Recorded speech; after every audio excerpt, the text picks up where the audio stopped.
So here's our final one here on the right, just kind of tweaked a little bit of the bends and curves there. So now I can take the one that we just created. I'd like to keep it around. You never know when I might need to use it for another iteration of a logo, so I always like to keep that around. So here's our little espresso shot glass right there. And now we have a couple more to do. We have a espresso machine and a coffee cup. Let's try the coffee cup next. We're going to do that right here. We're just going to be really simple. We're just going to create a circle. We're going to get that curvature tool and we're going to just bring it all the way down.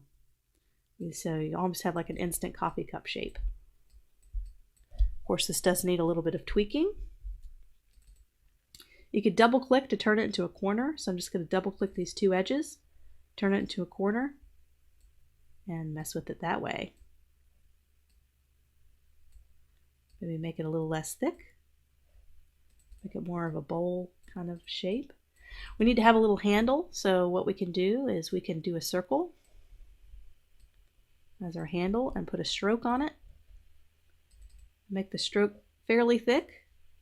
And then we can also change the angle of the, make it a little bit less of a perfect circle, a little bit more of a classic handle that you would see on a coffee cup. If you want to make that thick and make it down here a little bit thinner, give it a more natural curve, you could do that as well. So what I thought after kind of working on this, what would be a really a better icon is kind of your classic mug style instead of the cup. So this is still great. I can just save that for later. And we're going to learn how to create this shape right here. So I'm just going to take the square. Just going to do a square. And I'm going to take the curvature tool. I'm going to go down and make my curves. I'm going to take the direct selection tool and soften everything a little bit. And then I'm going to do the handle just like I did before, and we can even borrow the handle we just did. So we don't have to redo that. And if we can always add a point. So we're adding kind of a curve point to bring that down a little bit. And maybe reducing the thickness. And I love using the width tool to create kind of smoke effects. So I'm just going to do this very small curve, just like a little curve with the pen tool. And then you can always take the width tool. I'm going to zoom in here. I'm just going to make it wide on one side and skinny on the other. And you have a nice, natural, smooth shape. Of course, you can always shrink it down like we have it. And you have kind of your little coffee cup symbol. So that's kind of how I created that particular one. So I'm going to go ahead and get this in here. Kind of worked on that one a little bit longer. And so now we have 3 of our icons, and we'll balance all these icons once we get the last one. The last one's going to be the toughest. It's going to be an espresso machine. So we're definitely going to need to find a reference photo. Unfortunately, I already have a reference photo right here, and I've already kind of drawn a little bit of the basics for that. So we're going to trace this just like we did with the espresso shot. We're going to think about simplifying it as much as we can. So we're not going to trace all the little details, just kind of the big blocks of details, because we really want to make this a very concise, very small detailed, or not small detail, but less details as possible icon. So this is kind of the roughed out blocked shape we're going to go for, and we're going to punch out details using the shape builder tool, some white punched out areas to flesh it out, and then we're going to add our little shot glass. So this is kind of the shape we're looking to build here with this reference photo. And so I'm just going to go ahead and trace using a stroke with the pen tool, just some basic shapes. Doesn't have to be exact. You could take some guesses here with how you want to have it. Just getting the basic shape. So we have some shapes here, very basic. We can duplicate that shape, and don't worry if shapes cross over, because you're going to blend all this into one big shape. So it doesn't matter if they cross over. Let's reverse that. We're just going to reflect. So now we have that same side done already. Okay, now we're going to do the bottom.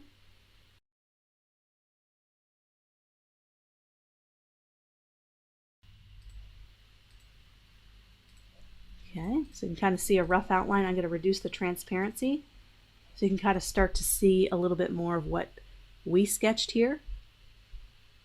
So any other details you think are important, to make this be seen as a espresso machine, go ahead and draw those. So for right now, we're going to need this portion. It's going to get the curvature tool to make that bend right there. Go ahead and zoom in. We don't want too many details, so let's simplify it. It's our espresso machine now. It doesn't have to be an exact copy of the photo. You can make it whatever espresso machine you want to make it. So now we kind of have these two kind of things that come out here. That's where the espresso comes out. We're just going to make it one, because this is a double espresso machine, which would just make the icon too complex. So let's just do our little shape here that comes out.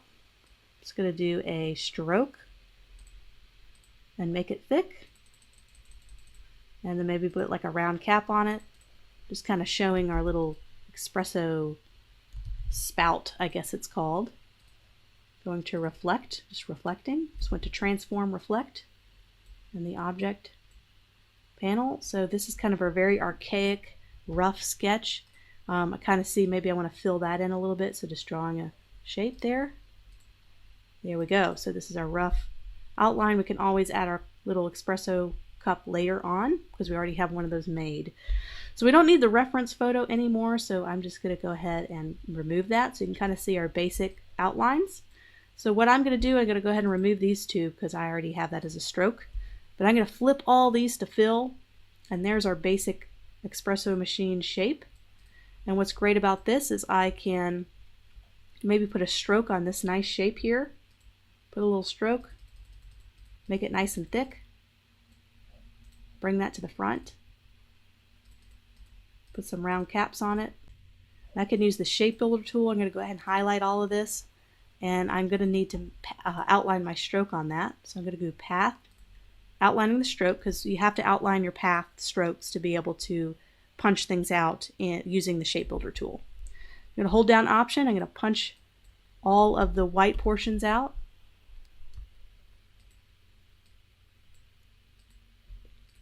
And you notice it's kind of creating that negative space with the icon.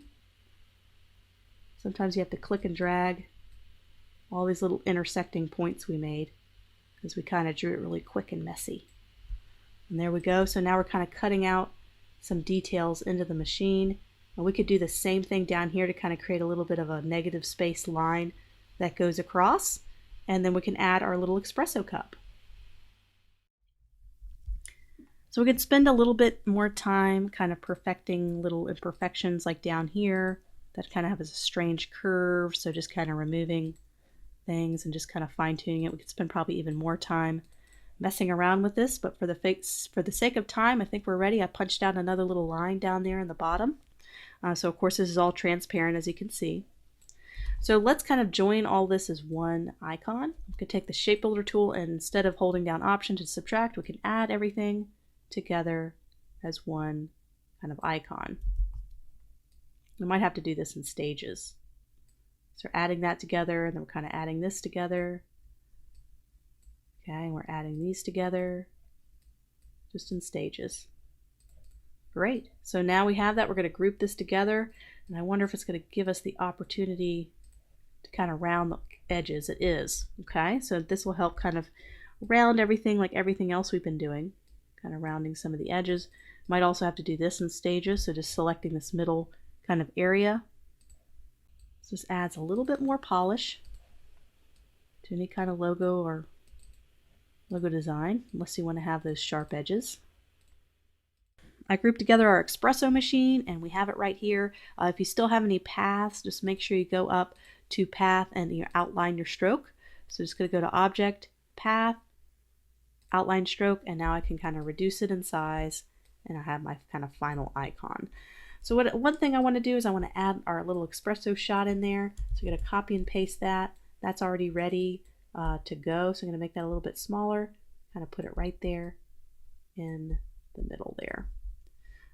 We can also change the colors on this, bring that up a little bit. So we could decide, this is the one I did kind of before I filmed the class, is kind of creating the ideas, and this is the one after. We can use whichever one we think, you know, kind of communicates the espresso machine. And since our reference photo had two spouts, we just wanted to do one, so that was kind of a mistake on my part. So let's go ahead and use the one I did prior, I did the one spout, so I kind of created my own little spout there. And drag that in. And there are our 4 little icons ready to go. Now we're going to need to balance out the symbols.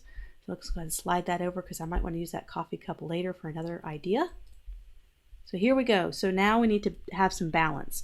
So when we're talking about balance in design, I like to kind of zoom out just a little bit. And we got to make sure there's not one element that overpowers another or one element that's too big. They all kind of need to be equal. So what we could do is we can kind of do circles, kind of get an idea of size. So maybe an icon is not taller than the circle, and they can all kind of be even throughout. Just kind of making sure they all kind of match in there. We could do that method, which is kind of a traditional method. We can pop it on the grid, but we're not going to do the grid quite yet, because I've been saying that a lot. So let's eyeball it here. Sometimes eyeballing is a little bit better because you may have an element that extends outside the circle that would make this smaller than it needs to be. So a lot of times I'll just optically adjust, which is just me kind of seeing how it goes and kind of going, okay, well that's detailed, so let's make that a tiny bit smaller compared to the other ones. And we also want to make sure there's a little bit of a distance, similar distance between all of these spaces here. So maybe tuck that a little bit closer. Push these a little bit further away. I want to have some equal spacing in all 4 of these corners. So now we're ready to work our typography and do our type on path tool. We already have that created on our other one, so we're just going to borrow it. And we have the one that's not outlined. So this is why I keep these things, so I don't have to do the same task over and over. I already have it kind of ready to go. And let me kind of see what typeface might work really well with this one. I think lots of wide spacing is kind of what my original concept had. So let me see what we come up with here.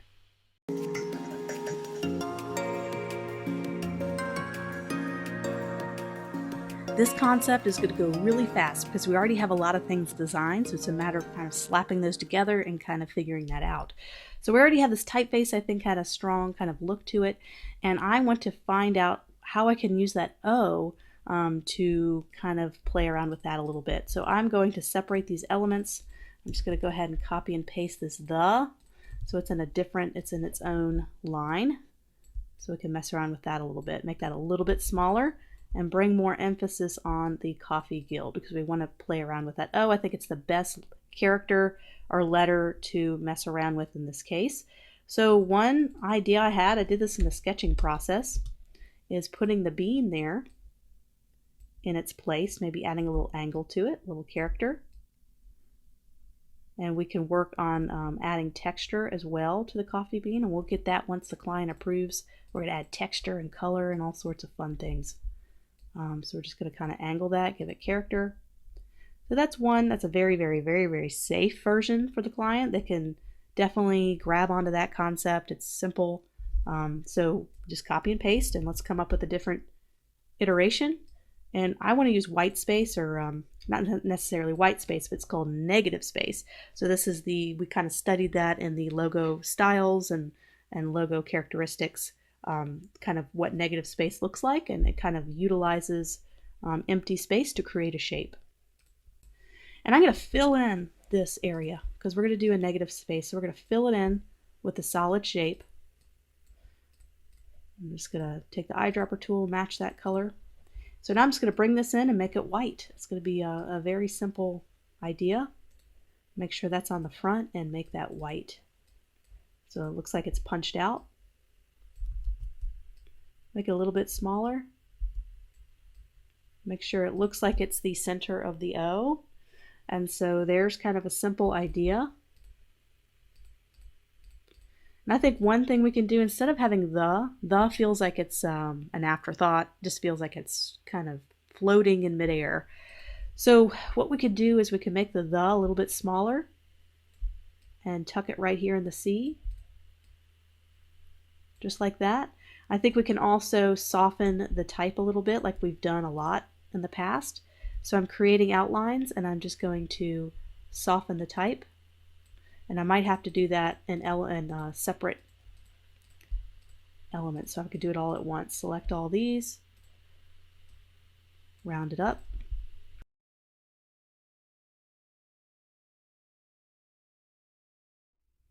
So here we are. I rounded the corners a little bit and kind of adjusted the O a little bit to kind of fit with this coffee cup, and we have the tucked in there, which looks really concise. It's all in this nice rectangle shape. You don't have the sticking up out there in the middle of the air. It kind of feels more concise in that kind of nice rectangle. So there's one concept, and what I like to do is, let me see if I can't match that same color to be consistent in our presentation. So there's one variation, there's another variation. These are very safe options for the client. And what I like to do sometimes with particular logos is to show them how they look in reverse.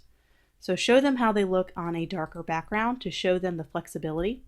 And one thing that I'm seeing here with this logo, just something I really want to tweak real quick and kind of going through kind of my brainstorming process, is why I leave all this in here, not to bore you guys, but to show you how I really think through stuff, is I think it's really left heavy. It's left aligned. It's very heavy on the left, especially because you have the focal point here. So I want to shift that a little bit to the right to balance it out a little more. So I'm going to line up the E and the D over here on the right, and notice how it shifts the focus a little bit more to the right and makes it more balanced. So just kind of thinking through those little small alignment issues. So now that we have that squared away, we can copy and paste. We also need to get an established date before we get too crazy. So established in 2016. We want to make sure we place that was a requirement of the client. So we can kind of tuck that nicely there. If we do here, it's going to have the problem of being too left heavy. So keep it to the right here. Bring more of that balance. See how it kind of goes from left to right. Kind of reads naturally because we read left to right and we read top down. Our eyes, that's how our eyes kind of scan things. So kind of having this coming up here and then you're scanning down and it kind of focuses back on the established. So it has a nice flow. So now finally we can copy and paste this in here, and we can reverse it out and make this maybe a light gray color, and we can kind of show how this looks. Maybe make it a pure white and make that a little bit darker. Kind of show the flexibility of the logo, and eventually we'll be adding texture to this. If this version gets approved by the client, we're going to add some texture to add a grittiness to it and a sense of kind of rawness. I like to extend this out. This is just for client presentation, which we're going to be doing in the next video. Just kind of stretching that across so it doesn't look like it's hanging out in a box. Kind of feels like it's really part of the background there.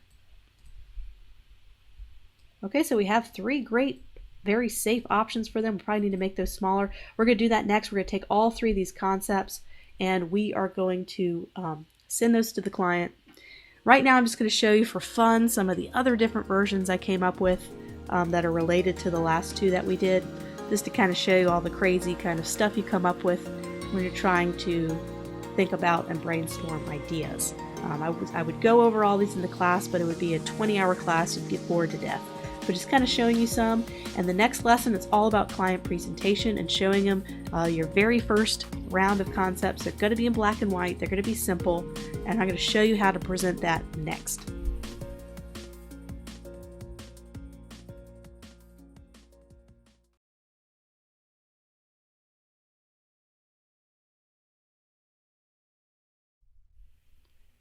So this is kind of the final iteration. I came up with a slab serif because I think the slab serif has a lot of rustic character to it. It's called Alpha Slab 1 Regular. That's the typeface I'm using. I decided to do some really wide spacing. So I'm right here in my character panel and I added a lot of tracking, which is the spacing between the characters. I did a 777, which is a pretty big gap between the spacings, so it could stretch all the way across and it doesn't feel like it's too top heavy. It's kind of more evenly spaced, and kind of did a lighter color for the established because I feel like the established is not as important as some of the other elements. And what's great about this logo is this logo can use just needs two colors for contrast, but it can even work really well as one color. So this is probably the most flexible logo we've done. We can make this all the same shade and it won't take away from the readability or legibility of the elements. And so that's one great quality of a solid logo design, as we studied in those design theory lessons, is the flexibility of a logo. Can it be in one color and still be readable? And this logo certainly qualifies for that. You'll also notice I rearranged the icons because I felt like for the proper balance, having that little smoke at the top of the coffee mug seemed to work really well in the center. And since this is very heavy, that countered very well. And you'll notice how they're both straight lines. So this kind of goes straight all the way up to the coffee cup. So that kind of alignment seemed to be a little bit more centered than having that round coffee bean. And so I decided to put the coffee bean on the left and the shot glass on the right. So just trying to think once again, balancing and trying to find ways to arrange your icons in a way that makes more logical sense, but also kind of lines up a little bit and kind of just naturally looks more pleasing to the eye. So now that we're done with that concept, I want to do what we did last time and kind of see if we can come up with another iteration of it. Maybe a version where it's not a seal. We can break it out from the seal. So we could easily take this, duplicate it, just hold down Option and drag, and break this off. And we already have that. I think we already did a version of that down here. So why reinvent the wheel? Let's make it easy and just copy and paste that in here and delete these elements. We're going to slide this over and we kind of can create a version that exists without the seal perhaps. And this is where balance really comes in handy. And I already have kind of some typefaces picked out for this one. I have this typeface that I decided to go with over this one because this one seemed a little bit more smooth. This is Futura. It's a geometric typeface. That's why it's so smooth. It's got, see, it's perfectly, their O's are perfectly circular, so it's geometric. So I thought that was a different break because, you know, when you show a client something and you use a particular typeface, it's nice to switch it up for another concept so you're not showing them the same typeface choice because they may want to combine. They may want to say, I like concept one that has this typeface, but I want to put it with the icons of this concept. So definitely mix up your typefaces just to show the client a little variety when you're showing off your logo designs. So I found something similar, but you know, just different enough where they may prefer that over the other. And so now we need to talk about balance in a logo. So I'm going to go ahead and delete that. So with balance, you want to make sure that one element doesn't overpower the other. And right now we have this one large element. Let's go ahead and group that together. And we have this one and group that together. We have that in the arrangement that we like. So now one can't overpower the other. And this is where we can pop into grids. So we can go down to View and Show Grids, or you can use the shortcut that I'm going to go ahead and put right now on the screen. You can just toggle that shortcut over and over and toggle off and on the grids. And I'm going to get way more into grids after we do the golden ratio. We're going to do the golden ratio and then we're going to really hop into grids. But this is a great way to kind of figure out balance. So let's say we have this icon that fits perfectly. Let's see, the ends of the X's can fit right in a box. So you notice the corners. I'm just finding a way to kind of anchor this a little bit on the grid system. And then maybe the top of this T and the bottom of the G can go along the same line here, just trying to anchor it, trying to find a location of balance. And so what's great about this is the tip of this lines up with the typography and it creates a nice size. This is not one bigger than the other. I think this looks really nice. And so I think that's a really nice balance. I think that works well there. So now we're providing the client with two different varieties, one that's a seal, one that's a traditional type and logo mark, and then we also provided two different versions of that concept as well. So now I really just want to work on one more, maybe one more concept to present to the client that's very different from these.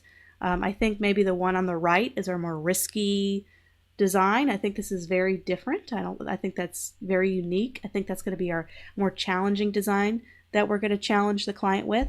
And this is safe, but it's not super safe. It's really detailed and ornate. And it's got a certain style to it. So it's kind of our middle of the road challenge logo. And then now we need a really easy, safe logo. And what I thought I would do is mess around with negative spacing, because I think that the O in the coffee, I think there's an opportunity to do a really simple coffee mug or shape to kind of do some kind of negative space so we can keep the logo really simple, but we can also keep the logo, instead of having a separate type and separate symbol, we can combine them together to have one little type that has a little symbol inside of it and make it one very simple, concise logo. So we're going to do that. That's going to be our final concept we're going to do for this particular logo. So I'll see you back.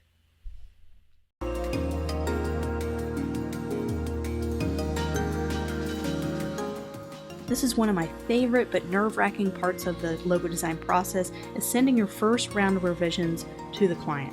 So you want to put your best foot forward and really present these in the most professional manner.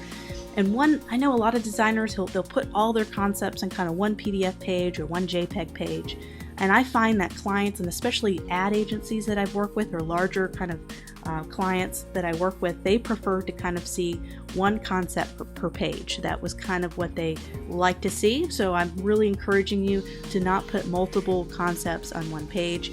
You could put different iterations or different versions of the same concept on the page, but really presenting a concept one page at a time, whether you send them a multiple page PDF or you send them 3 separate JPEGs. However you want to do it, I find a PDF is a little bit more professional of a format, so they don't have to download 3 JPEGs and figure out which one was first.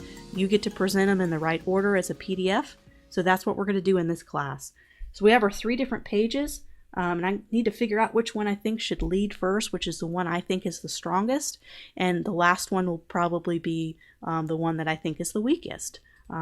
And a lot of times you'll have 20 different versions, and this is when you really need to narrow it down to 3. No more than 3 concepts, but you can have multiple versions of the same concept, because you never want to overwhelm a client with a lot of different ideas, because I think it makes you look a little less professional as a designer when you're just throwing out ideas. You're not kind of fine-tuning those ideas for them and really helping them pick what's going to be the best for their company. So that's where you can elevate kind of how you're viewed as a graphic designer, is picking out what you think is the strong concept and helping them narrow that down. You're the expert in this field, is finding out what's going to work best with their business, for their business. So let's start with the first page. Let's eliminate our little bad sketch, because that's pretty ugly. That was just a little help for us. So I want to put lots of spacing between these elements, a lot of spacing, lots of wide margin. You never want to make these so big that they overwhelm the page when they look at it on PDF. You want lots of white space. They want to be able to see. So right now this would probably be too much. You know, I know a lot of designers, they'll present a logo like this, and it just, wow, I feel like I can't digest the logo. The logos are too close. It feels gigantic, which is not how this logo is going to be. The logo is mostly going to be viewed, you know, maybe about this size. So just kind of practicing finding out what's the right presentation size. But that's probably what I would, if I were to present this is probably the amount of white space that I would present it in. It seems like a lot, but I think it really makes a logo viewed at the proper size, not too big, not too small. And I think it looks professional this way.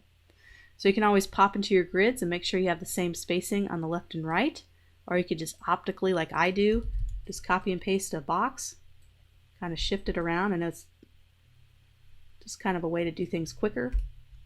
There we go. We're still in rough concept mode. We'll fine tune all the details if a concept gets approved. So we're going to emulate the same thing on the second page. We're going to lead with what I think is our strongest concept first, and then have our second concept. Looks like I lost a few icons there, so I'm going to go back and grab that real quick. There we go, got my icons back. So we're going to do a similar spacing, and we can even go over here. A lot of times clients will print out the sheets that you give you on a physical paper and pass them around, maybe a group of or a team, to approve which ones they like. So a lot of times I like to keep them the same size. So I'll just drag this over and just make sure it's a similar size and concept. Make sure there's lots of spacing here. So there's a second one. This is going to move fast. This one has a little bit more kind of going on. We want to kind of separate these two ideas. So what we can do is we can see if we can't do a two-toned effect down here and show it side by side. Just since we have 2 different concepts here. But it's the same concept but 2 different iterations. Kind of the O, changing the O concept, I guess is how you would say that. Just make sure these are aligned. So I could just group these 2 and just do a top alignment here, going up to my vertical align top, and just lining that up. We could do it that way. We could even break this down and make it a 4th concept if we wanted to, because I think this is our strongest concept we have. It's our most safe version. We can lead with that at the top. And this is just kind of a throwaway, not a throwaway, but you never know. Sometimes clients choose the ones that are the least creative. And not like this isn't creative, but it's not quite as strong as I think some of the other concepts are. And you never know what clients are going to choose. A lot of times they'll choose the really easy one, the one you did in 10 seconds and you spent 20 hours doing all these different ideas. And just be prepared. They might disappoint you a little bit in their selection. You want them to choose the one you like the most, but sometimes that doesn't always work. So there we go, and we are ready to kind of export this as a PDF. So what we're going to do is we're going to go to File, we're going to export this as a PDF. We're going to go to File, Save As, and this is how you kind of get it to save as a PDF. And so what I love about PDFs when you export them as artboards is they will do it on pages. So I'll go ahead and show you. So I'm just going to save. And we're going to do, when you do presentations to clients, you never want to do CMYK and you're probably going to go, why? A logo needs to be in CMYK. Yes, a logo needs to be done in the CMYK color mode. And I'll go over that a little bit later. But for right now, I'm doing RGB because they're going to be seeing this on a digital screen, most likely. And a lot of times when you export as a CMYK, as a PDF, the colors get really distorted if you're using color, and eventually we will. But in this case, we're not. But I like to keep in the habit of keeping it RGB mode and also exporting it as kind of a digital, which will keep it RGB mode. So we're going to do high quality print here as our setting. We're going to make sure we uncheck preserve Illustrator editing capabilities, because when we do that, it'll preserve the editing capabilities which cause the file size to be super large. You don't want the client to have any problems opening it. So I'm just unclicking that. I'm going to compression, make sure everything is in a nice 300 ppi resolution. We don't need marks or bleeds or any of that yet. And we want to make sure it's in RGB mode, which we are. You can always tell what mode you're in by looking at your tab of your window. We're going to do CMYK when we start to think about color, because right now we just have black and white, so it's not a big deal. So now I'm going to save the PDF. And I'll go ahead and show you what that looks like. So here's the PDF in action. This is what we're going to be sending to the client. If you have Acrobat Pro, which is what I have, which comes with the Adobe Creative Suite, by the way, if you wanted to download Adobe Acrobat Pro, you can go ahead and press on this little page thumbnails, and we can reorder these however we'd like. Let's go ahead and zoom out. So this is our client presentation. We can reorder, and I need to go back and make that the same page size. That's not a big deal. That's easy to do. And which one is our strongest? Which one do we want to lead with first? A lot of times I'll do my safe one first. So this is our safe concept, and I can just drag this up to the top. So bringing that to the front so they can see the safe version first, and then we can present kind of our more radical version last. Okay, so we're kind of doing our safe version, our kind of middle of the road version, and our little bit more challenging version with a little bit different of concept. So here we go. We could go ahead and save this, and we're ready to send it off and email it to the client and see kind of what their initial feedback is. I always have a nice paragraph of copy that I put in my email that says these logos are in black and white for a reason, and that's because we don't want to worry so much about color. We're really kind of focusing in on concepts at this point. And I'll do a couple sentences of each concept and why I came up with this concept, because I want to just not say, here's some logo designs, have fun. I really want to have some kind of reason of why I came up with that concept. So for this last one with the negative space, we could say we really wanted to come up with something simple, concise, very streamlined. We chose the typeface because it was chunky and simple, and it reminded me of the 1920s and 30s when that type of font style was popular, which is kind of the style you're wanting to emulate with your coffee house. And just kind of going back to their branding and their mission statement and their target audience, and kind of letting them know the reasons why you chose maybe these icons. In this particular one, you chose the bean because it best represents everything. You chose the coffee mug because you feel like that's kind of more the mug that most of your target audience would like to drink out of. They love espresso and cold brew. We decided to put the espresso machine in there. There was a reason why you chose these things, and this is when you really explain to the client why you came up with your concept. And it goes so far to show the client that you're not just a logo designer, you're not just a graphic designer, you're more into the marketing space, you understand the business side of everything, you can command more money when you kind of act this way, when you kind of go that next step to tell them the branding side of things. It's not just done because it looks cool, there's a reason why. And so if you take that extra step to explain your concepting process, your brainstorming process, and bringing them into that, there's a reason why that this mug has a top-down view, there's a reason why we went with this more simplistic approach, then they can totally get on board with your ideas, and you don't have to go back and forth and go, why are we doing this? So just, I know that was a little long-winded, but just kind of showing you that that's so important, and elevating yourself as a graphic designer to command more money and to make yourself look way more professional.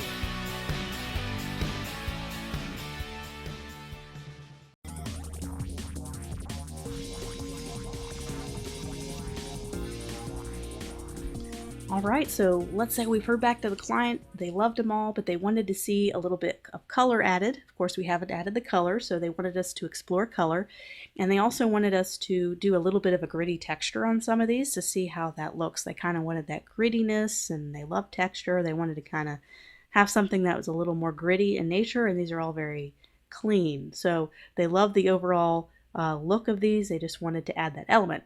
So we can do that. I have a lesson in the first section, if you've already seen that, as adding grunge texture by using a layering mask. We're going to do that right now. I have that free resource, a link to that you can download, these kind of textures that we're going to be using. They're just basically JPEG textures that we're going to overlay on top of these. Of course, you can find vector ones as well that you can add on top, so you can scale up that grunge texture nicely. But we're going to use this just to kind of see how the client likes it. So let's start with this lighter color one. We're going to go ahead and make sure that's all grouped together. We're going to go ahead and overlay our texture on top. We're going to make sure the texture is on the top, and we're going to go over and add a layering mask.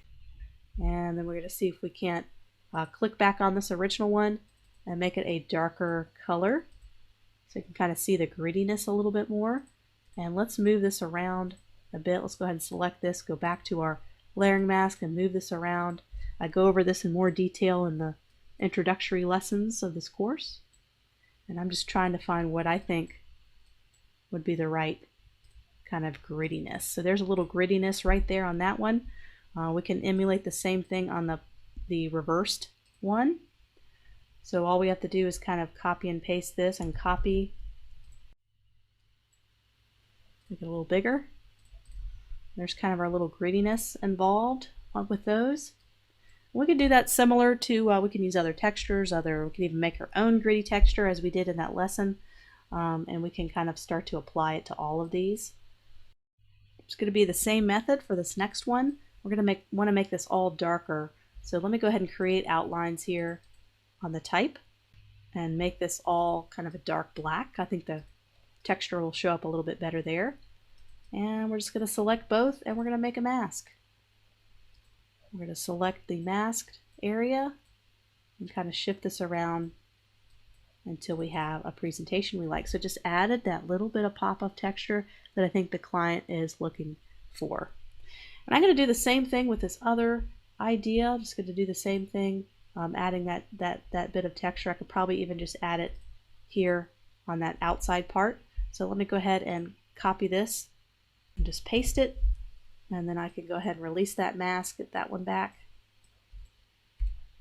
And let's see if we can't just select this circle area.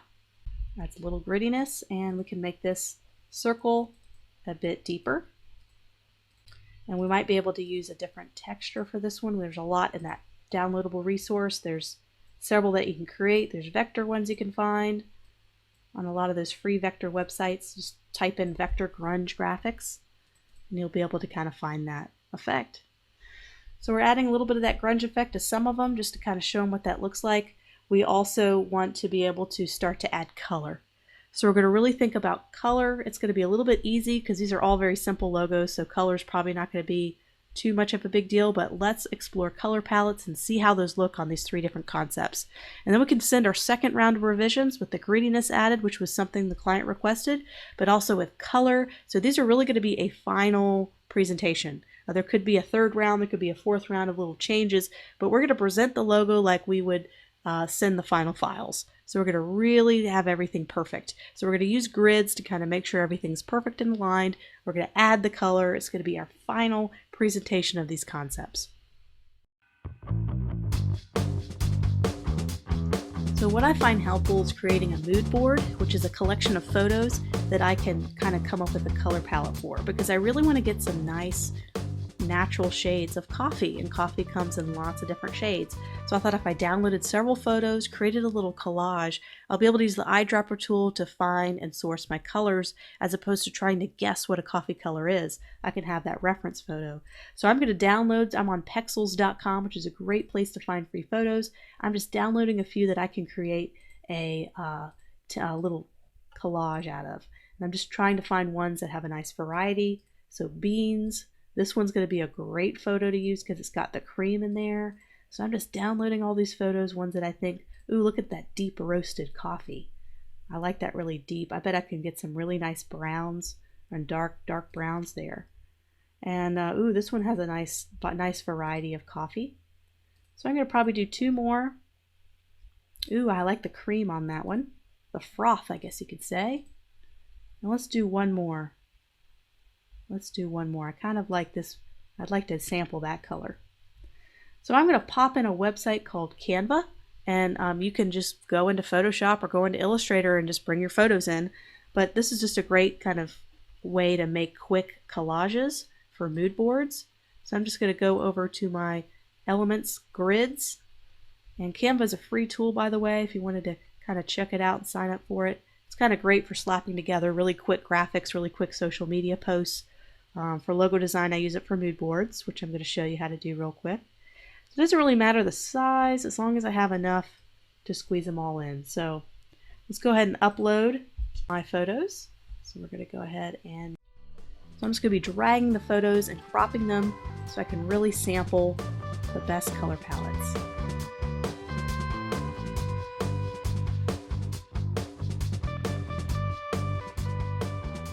Okay, now I'm just going to export this as a PDF, or probably even better, a JPEG. Just going to download that at high quality and bring that in Adobe Illustrator, and I'll see you there. So as you know, now that we're doing color, we need to switch, make sure we're in CMYK mode, as we want to choose those final colors that are going to be used in the final versions. So let's just make sure, if it's not already, go ahead and go down to File, Document Color Mode, and make sure everything is in CMYK color mode. Let's go ahead and switch it over. There might be some small shifts in color. That's okay. That's very normal. RGB is great for digital, and CMYK is great for print. So I like to do everything in CMYK and then convert everything to RGB. But as we did before, when we were just concepting and coming up with ideas in black and white, it didn't exactly matter. And I did kind of say that RGB is preferable because when you export as a PDF, it doesn't distort the colors for presentation. So here we go. We're back in here, and here's the mood board that I exported. So we have some great sample colors to go ahead and create palettes from. So let's see. We don't want to have too many colors in one particular logo design. I'm going to try to keep it at 3 maximum. So with this one, we have different shades and colors. So let's see if we can kind of get a nice mug color. So these two will be the same color right here. So let's kind of do a soft, let's see if we can't switch that to CMYK and kind of get some soft peach color, or kind of a, you know, when you see a mug, you kind of see a kind of a vanilla color. And let's see if we can't get some inspiration from some of these. So that kind of has a little bit of, let's go ahead and slide this over. When I sampled this, it's not all the way white. It's got a little bit of a mix of magenta and cyan, a little blue and red. Kind of gives it a nice kind of cotton color. So I kind of like that for the mug shape. And let's find another color. Let's go ahead and sample this and make it a bit darker for the mug shadow. So we want the inside to be a nice coffee color, we think. We'll see kind of how it looks. So let's go ahead and add, this is not filled in, so we're going to need to get another circle back here. And let's see if we can't sample a really nice coffee color. So these are going to be all over the place depending on where you sample.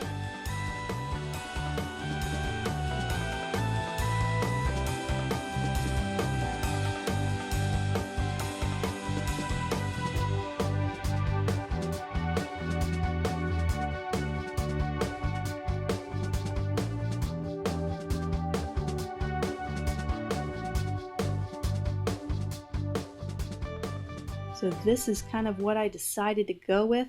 I decided to go with a nice background to kind of bring in some of those coffee colors, especially the cream in my coffee colors.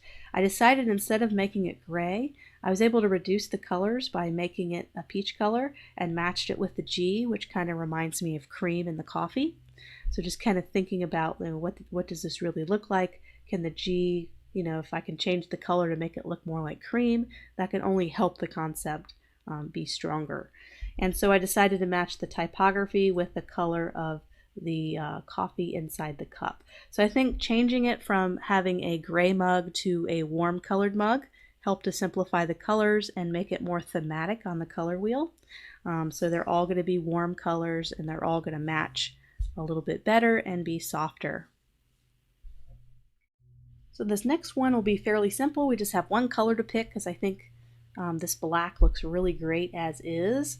Kind of reminds me of black coffee. So now if we put a little bit of cream in the coffee and get something with some of these creams or frosts, it might look really good as a counter to the black. So let's kind of draw out what we think is a really nice color. Kind of go toward the beans. It's kind of hit or miss. It's okay. We're just trying to land on something we think works really well. If we land on something that's close, we can always, of course, adjust it using our slider. If we want to take away green or we think it's got a little too much green, we can adjust that. This is where I like to add a little bit more polish to a logo since it's kind of be in its final form. So I went ahead and added a layer mask to the top coffee color. Went ahead and chose one that I thought would best represent something with cream, but not something that's totally black coffee either. And I decided to actually make this.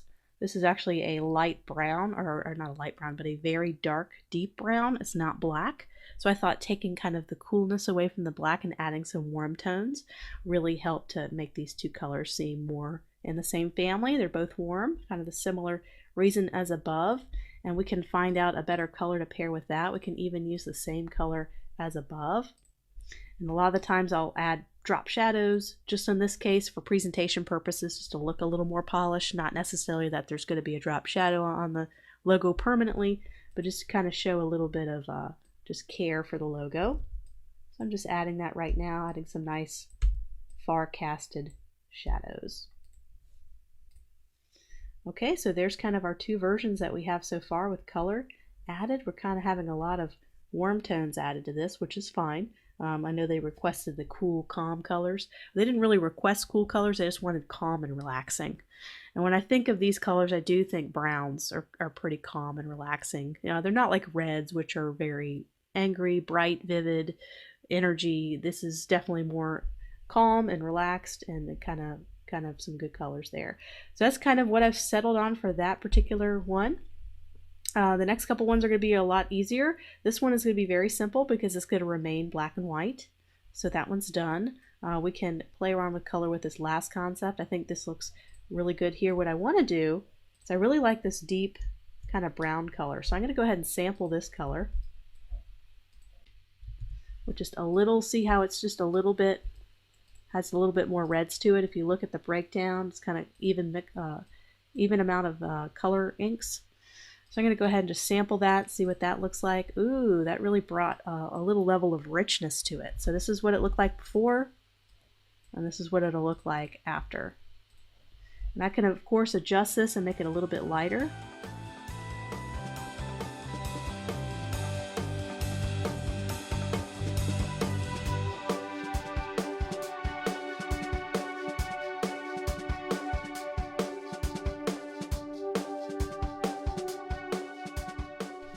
And so there we go. We have kind of a mixture here. What we could do here is we can have a contrast with our type.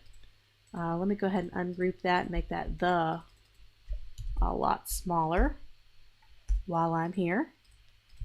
And we could contrast that with lighter colors. So what we could do is we can ungroup this. Instead of making that all the same color, we can make a few of these items a different color. So let's go ahead and go over to, or let me go ahead and bring my sheet over here. Let's see if we can't bring out some of these colors here.